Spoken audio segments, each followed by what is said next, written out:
Hospital में जाकर के जो लोग कटके फटके चिड़के सिलके वापस आ जाते हैं सही होकर के, आप उनको वही समझ लो कि ये प्रेत थे और प्रेत से लौट के फिर मनुष्य बन गए। इनका कोई पुण्य, इनका कोई सत्कर्म इनके काम आ गया। सब लोग हॉस्पिटल से वापस नहीं आते। प्रेत तो प्रेत बन के ही आता है, कफन में उड़ा कर ही लाते हैं लोग। और कई लोग प्रेत बन के जाते हैं हॉस्पिटल में और मनुष्य बन के आते हैं। कई लोग घर में मर जाते हैं, हॉस्पिटल में जाके जिंदा हो जाते हैं। कई लोगों का सब खत्म हो जाता है। मुंह से गंदगी, मलमूत्र के द्वार से गंदगी, सारी चीजें निकल जाती हैं। उसके घर पर ही चक्कर आके गिरता है तो मनो प्राण ही निकल गए। आदमी का मलमूत्र और कफ एक साथ निकल जाए तो आप प्राण निकल गए, आप समझ लेना ये बात। और प्राण निकलने के बाद भी नया प्राण आ जाए जीवन में, आदमी जीवित हो जाए डॉक्टर की कृपा से और औषधियों से, तो ये कृपा डॉक्टर की है कि नहीं पता नहीं, पर ये कृपा उसके पुण्य प्रताप की है। किसी जन्म का पुण्य शेष रह गया, परमात्मा ने उसका हाथ पकड़ लिया, पाप का जो दंड देना था वो दंड भी दे दिया और पुण्य का फल भी उसे ही तो भोगना है। परमात्मा ने पुण्य का फल उसे प्रदान कर दिया।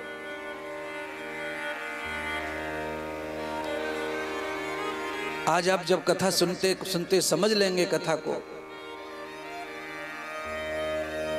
ब्रह्मा जी ने सृष्टि कर दी और सृष्टि में ब्रह्मा जी ने मानव का अवतार करवाया। शत्रुपा की तपस्या और मानव के साथ में जुड़ करके ब्रह्मा जी ने मानव को जन्म दे करके मानव से आज्ञा की कि तुम संतान के रूप में सृष्टि संभार करो, सृष्टि का संवर्धन करो, सृष्टि बढ़ाओ। ब्रह्मा के ज्येष्ठ पुत्र मनु और शत्रुपा ने मनुष्य की सृष्टि को संवर्धन किया, सृष्टि को बढ़ाया। ब्रह्मा के बड़े पुत्र के यहाँ पर सृष्टि के रूप में मानव का जन्म हुआ, स्त्रियों के रूप में जन्म हुआ प्रथम, फिर पुरुष के रूप में भी जन्म हुआ। अर्थात शत्रुपा ने पहले कन्याओं को जन्म दिया। केवल कन्याओं से सृष्टि नहीं चलेगी तो फिर पुरुष को भी जन्म दिया। शत्रुपा के गर्भ से 3 कन्याओं का जन्म हुआ, आकृति, प्रसूति, देवहूति का, और 2 पुत्रों का जन्म हुआ, प्रियव्रत, उतानपाद। आकृति जी का विवाह मनु के दूसरे वंश में जन्म लेकर के आए, मनुओं के घर में हुआ।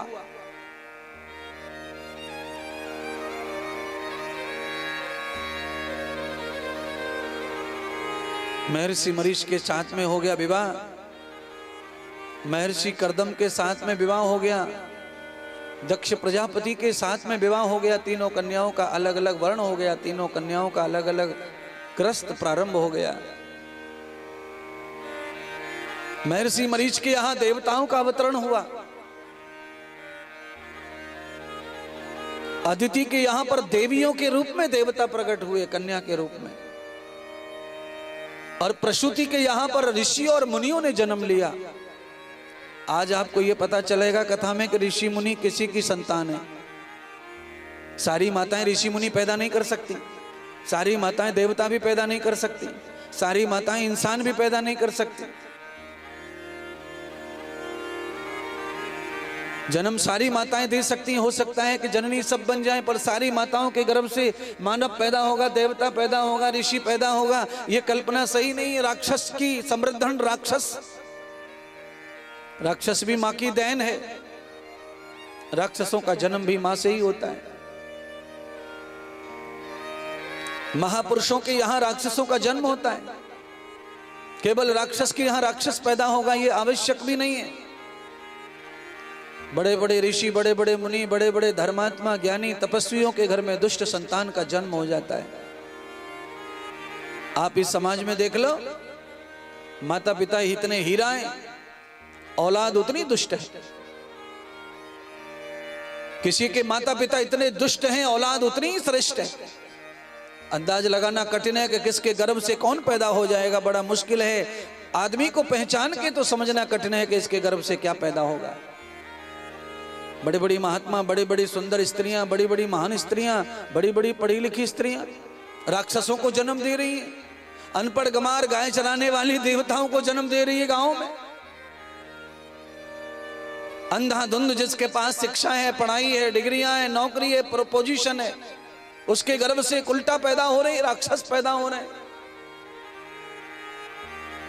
राक्षस कहां पैदा होगा, उल्टा कहां पैदा होगा, दुष्ट कहां पैदा होगा, सज्जन कहां पैदा होगा, समझना कठिन है। अगर आप चाहें मन बना लें, दिल बना लें, बुद्धि बना लें, विचार बना लें, शरीर बना लें, संयम बना लें, समय बना लें, तो आप देवताओं के माता पिता बन सकते हैं, ऋषियों के माता पिता बन सकते हैं, महापुरुषों के माता पिता बन सकते हैं। पर बनने के लिए आपको समय भी अच्छा बनाना पड़ेगा, आपके जीवन को भी अच्छा बनाना पड़ेगा, आपका स्वभाव भी अच्छा बनाना पड़ेगा। तब आपकी वो पसंद भी पूरी हो जाएगी जो आप कल्पना कर रहे हो कि मेरे घर में कोई अच्छा महापुरुष पैदा हो। दरअसल में दक्ष प्रजापति के यहाँ पर, ब्रह्मा के यहाँ पर ये ऋषियों का जन्म ऐसे नहीं हो गया। ब्रह्मा के पुत्र नारद ने ऋषि बनाया सती के पुत्रों को।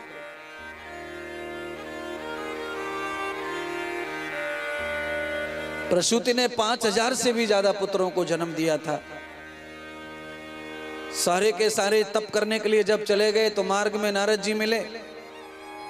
नारद जी ने 5000 बच्चों से मिलकर कहा कि इतना तप करने के बाद में लौटकर कहां जा रहे हो? तो कहा पिता के घर जा रहे हैं।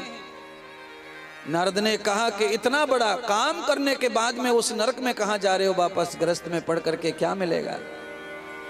ये तप, ये जप, ये विद्या, ये कौशल जो तुम्हें प्राप्त हुआ है, इस कौशल का नाश ग्रस्त में हो जाता है। इस कौशल का अगर तुम्हें कौशल्य दिखाना है तो अपने आप को इस तरह रखो, ऋषि मुनि के रूप में तप करो, साधु बनो। और जब साधु, कोई कौशल्य, कोई ज्ञानी, कोई धर्मात्मा, कोई तपस्वी, कोई व्यक्ति सज्जन, कोई त्यागी, कोई दयालु, जब कोई साधु बन जाता है तो उससे समाज का अत्यधिक लाभ होता है। और ऐसे स्वभाव का व्यक्ति जब ग्रस्त में होता है तो उसका लाभ कम होता है। गृहस्थी आदमी की हथकड़ियां, बेड़ियां बड़ी जटिल है महाराज। गृहस्थी आदमी दानी हो, दयालु हो, स्वभाव का अच्छा हो, भजन ध्यान करने वाला हो, पर ग्रस्त के कारण उसके जीवन में कब कहां उल्टा पुल्टा हो जाएगा क्या पता। पत्नी कैसी मिली, क्या पता औलाद कैसी पैदा हो जाएगी। आत्मदेव ब्राह्मण कितना दानी था, ज्ञानी था, ध्यानी था, औरत ऐसी मिल गई बाप बेवकूफ, सारा खेल धरा रह गया ज्ञानी ध्यानी का। कल्पना ये करिए कथा के माध्यम से कि साइकिल के 2 पहिया हैं और एक पहिया खराब और एक पहिया अच्छा है तो साइकिल चलने वाली नहीं है, कितनी भी ताकतवर आदमी की साइकिल हो। पंचर हो जाने पर भी पहलवान भी थक जाएगा, 2 किलोमीटर साइकिल नहीं चला सकता है। पति पत्नी का स्वभाव और जोड़ा ना मिले, विचारों का जोड़ा ना मिले तो गृहस्थ चलाना ही कठिन है मारे। अब उसमें क्या करेगा वो ज्ञानी ध्यानी तपस्वी दयालु? अगर बीवी ना होती, बच्चे ना होते, परिवार ना होता तो वो ज्ञानी ध्यानी बहुत कुछ कर लेता समाज के लिए, न जाने किस किस को क्या क्या कर लेता, बहुत कुछ समाज का अच्छा कर सकता था। नारद ने वही समझाया, पर नारद के समझाने से दक्ष प्रजापति के 5100 बच्चे सन्यास में चले गए। पर दक्ष प्रजापति को गुस्सा आ गया। गुस्से में आके दक्ष प्रजापति ने नारद से कहा, अरे नारद, तुमने मेरे बच्चों को सन्यास का मार्ग दिखाया, वो तो अच्छी बात थी, पर तुमने मेरा एक भी पुत्र ग्रस्त में नहीं जाने दिया, ये अच्छी बात नहीं थी।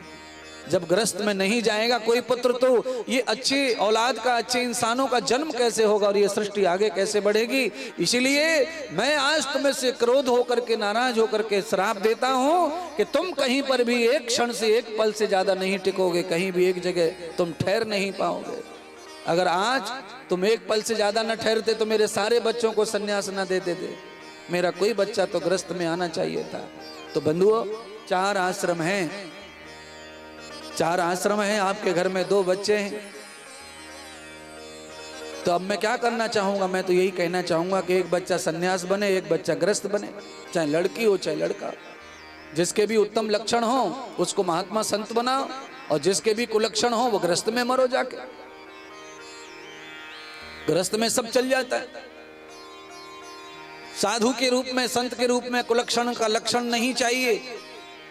गृहस्थ में ये चल जाता है, जायज वहां भी नहीं है, पर वहां धक्का मार हो रही है तो चल जाएगा। अब ज्यादा रेले में होते हैं, ज्यादा भीड़ में होते हैं, ज्यादा भीड़ जब धक्का मुक्कम करता है तो किसने धक्का दिया, किसको लगा, सब माफ रहता है। गृहस्थ तो रेला है, भीड़ है, साधु सन्यासी तो गिने चुने दुनिया में आज भी, पहले भी। अच्छे लोगों की तो बहुत सारी उंगलियों पर ही आप गिनती कर लेंगे। आप इस बात से अंदाजा मत लगा लेना कि कथा में लोग आ रहे हैं तो कथा में आने वाला अच्छा होता है। ना ना ना ना ना, कथा में लाने वाला अच्छा होता तो फिर क्या, मंदिर जाने वाला अच्छा होता तो फिर क्या, मस्जिद में नमाज पढ़ने वाला अच्छा होता तो फिर क्या, गुरुद्वारे में जाकर के गुरुवाणी कहने वाला, सुनने वाला अच्छा होता तो फिर क्या। कौन नहीं जा रहा अपने अपने धर्म के हिसाब से, सब जा रहे हैं, पर कोई तो अच्छा दिखता नहीं। पांडाल में जगह नहीं रहती बैठने के लिए, इतनी भीड़ आती है कथा सुनने के लिए, पर कहां क्या हो रहा है।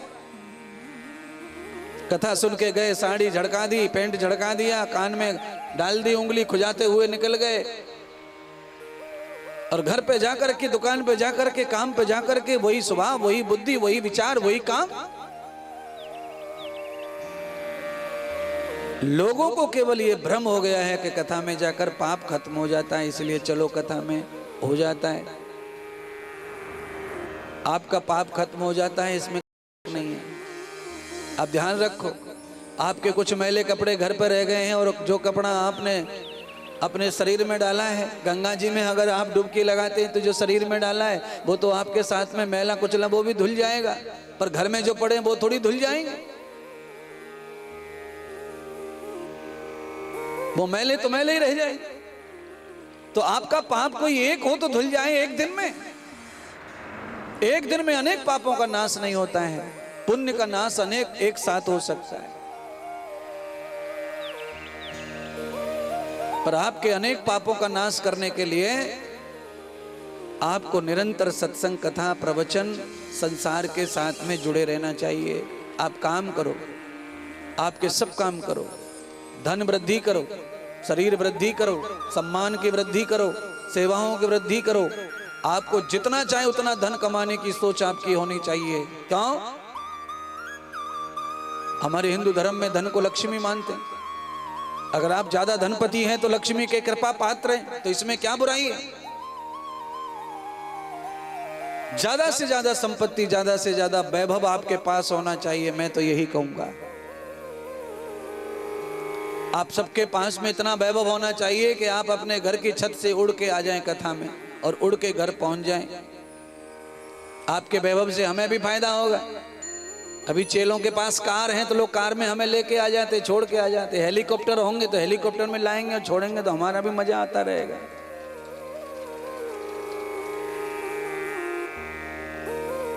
शिष्य का वैभव, भक्त का वैभव भगवान और गुरु का वैभव माना जाता है। कोई शिष्य बढ़ता है, उसकी पोजीशन अच्छी होती है तो उसमें गुरु को आनंद आता है, क्योंकि गुरुदेव का आनंद बढ़ता है, वैभव बढ़ता है। कोई भक्त बढ़ता है तो भगवान का वैभव बढ़ता है। बढ़ते हुए भक्त की वजह से भगवान की जय जयकार होती है, भगवान के प्रति विश्वास बढ़ता है। औलाद का संवर्धन होता है, औलाद वैभवशाली बनती है, औलाद बढ़ती है तो माता पिता का वैभव बढ़ता है। माता पिता को हर्ष होता है, आनंद होता है, खुशी होती है।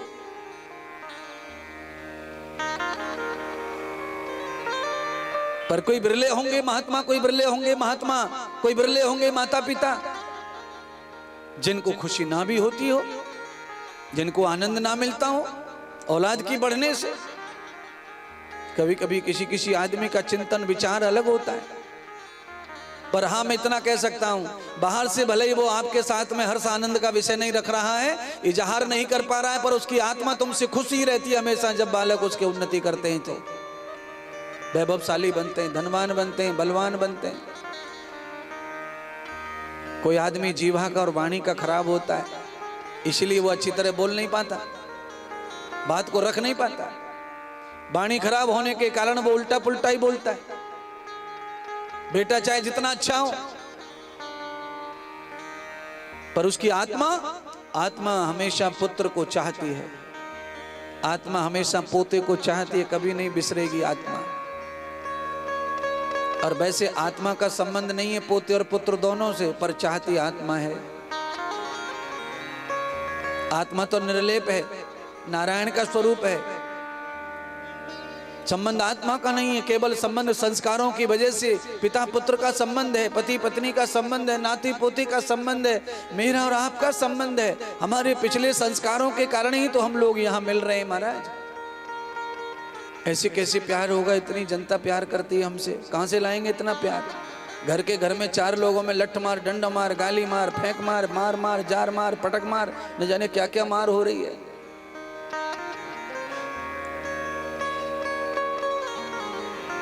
दुनिया से प्यार पाना ये भाग्य का खेल है। समाज में प्यार पाना, सम्मान पाना, उन्नति पाना ये ऐसे नहीं मिल जाता है, ये प्रारब्ध से और पुरुषार्थ दोनों से मिलता है। मकान बनाने के लिए धरती चाहिए और धरती से फिर कुछ और भी सामान चाहिए जो धरती से पैदा होता है। लोहा चाहिए, सीमेंट चाहिए, ईंट चाहिए।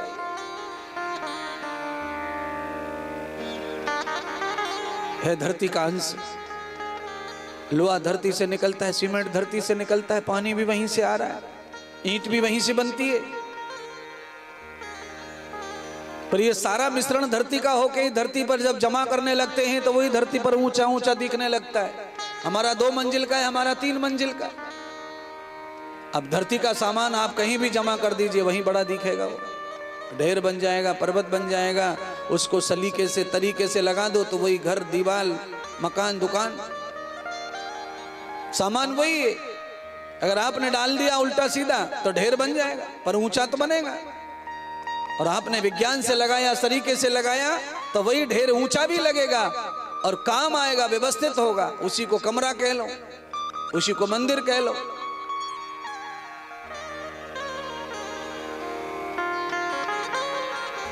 राजा परीक्षित को भगवान सुखदेव जी ने विस्तार पूर्वक इन कथाओं का वर्णन करके सुनाया। नारद जी को श्राप लग गया दक्ष प्रजापति का कि एक क्षण से ज्यादा तुम कहीं नहीं रुकोगे। अगर तुम एक ही जगह रुके रहे तो दुनिया कोई सन्यासी बना दोगे, फिर ग्रस्त नहीं होगा। और ग्रस्त नहीं होगा तो सन्यासियों को कौन दान करेगा, कौन भोजन कराएगा, कौन उनका आज्ञा पालन करेगा, कौन उनके सेवाएं करेगा? ग्रस्त तो अवश्य चाहिए। पर 4 आश्रम हैं, चारों आश्रमों को बराबर चलना चाहिए। अगर 4 आश्रम बराबर हैं, अगर आज हम 140 करोड़ हैं तो 4 भाग में बट जाना चाहिए देश को। फिर कोई विवाद नहीं, कोई झगड़ा नहीं, कोई नुकसान नहीं। चाहे वो इस्लामिक हो, चाहे हिंदू, ईसाई हो, चाहे कोई और हो, बौद्ध हो, चाहे जैन हो। अगर वो 4 आश्रमों में बढ़ जाएगा तो सारे झगड़े खत्म, सारा क्लेश खत्म, सारा मेरा तेरा खत्म, सारा धर्म का विवाद खत्म हो जाएगा। 140 करोड़ लोग भारत में मात्र हैं। 4 भाग में बांट देंगे तो आप 54 वर्ग जो हिस्सा है, 25% हिस्सा है वो ब्रह्मचारी हो जाएगा, 25% ग्रस्त हो जाएगा, 25% संन्यास हो जाएगा, 25% वानप्रस्थ हो जाएगा। तो हम दो, हमारे दो, हमारा एक, हमारा फलाना ठिकाना कानून बनाना ही नहीं पड़ेगा। सारा खेल ही खत्म हो जाएगा और सारी व्यवस्था अच्छी हो जाएगी। दुनिया भर की लड़ाई चल रही है महाराज।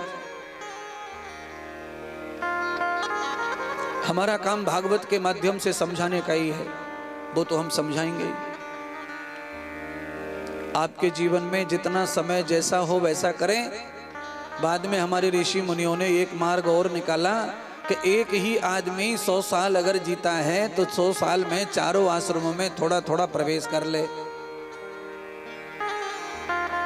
विद्या काल में ब्रह्मचारी रह ले, युवा काल में गृहस्थी हो जा, ढलती हुई उम्र में वानप्रस्थी हो जा, गिरता हुआ शरीर संन्यास हो जा, उतने में भी जीवन धन्य हो सकता है।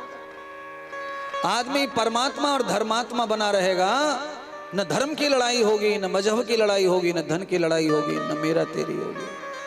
लड़ाई का विषय क्या है? लड़ाई का विषय यह है कि आदमी एक ही आश्रम में जीवन काट रहा है, एक ही आश्रम में जीवन काट रहा है। 80 साल का, 90 साल का, 100 साल तक का बुढ़ा बुढ़ी घर में गाली खा लेंगे पर आश्रम नहीं बदलेंगे। अपमान से जी लेंगे, आश्रम नहीं बदलेंगे। धक्का खा लेंगे घर में, आश्रम नहीं बदलेंगे। उसके कारण ही मानव समाज को अपमानित होना पड़ता है अपने ही लोगों से, घर में, परिवार में। कोई सेवा करने वाला कहाँ बचा है किसी के पास में, बताओ। बुढ़े लोग बड़ी मुश्किल से जीवन काट रहे हैं महाराज, हर घर में हालत बुरा है बुढ़ों का। कई बुढ़ों में अपनी खुद की बुराइयां हैं, कई बुढ़े अच्छे हैं, परिवार बुरा है। कई बुढ़े इस लायक नहीं कि उनकी सेवा कोई करे, इतने दुष्ट बुद्धि के। और कई बुढ़े इतने सज्जन हैं कि उनकी औलादे दुष्ट है। अगर समय पर कोई वानप्रस्थ में चला जाए तो क्या करेगा? वानप्रस्थ में जाके रामायण पढ़ेगा, गीता पढ़ेगा, महाभारत पढ़ेगा। जब पुस्तकों का स्वाध्याय करेगा तो बुद्धि अपने आप धार्मिक होती चली जाएगी और बुद्धि अपने आप न्यायकारी हो जाएगी, बुद्धि अपने आप त्यागी हो जाएगी। बुद्धि को क्या चाहिए? बस वही ग्रहण करेगी और कुछ नहीं ग्रहण करेगी महाराज। शास्त्र ग्रंथ रोज दर्शन कराते हैं जिंदगी का। अकेले भागवत को ही देख लो, कितनी दुनिया का दर्शन रोज करा रही है जिंदगी का। कम या ज्यादा, ज्यादा या कम। किसी पंडाल में ज्यादा लोग बैठे, कहीं कम बैठे परिस्थिति कारण, पर वहां कहीं न कहीं तो भागवत कुछ न कुछ जागृत कर रही है, आदमी को कुछ न कुछ करने का नॉलेज दे रही है, कुछ न कुछ संभाल रही है। एक ग्रंथ से इतना सारा कार्य हो रहा है। हमारे यहाँ तो ग्रंथों के कमरे भरे पड़े महाराज। सदगुरु भगवान श्री सुखदेव कहते हैं, राजन, मनु और शत्रुपा के गर्भ से जो पुत्र पैदा हुए, उतानपाद और प्रियव्रत, राजा उतानपाद के घर में एक ऐसे बालक ने जन्म लिया जिसने कम उम्र में ही, बालपन में ही परमात्मा को प्राप्त कर लिया।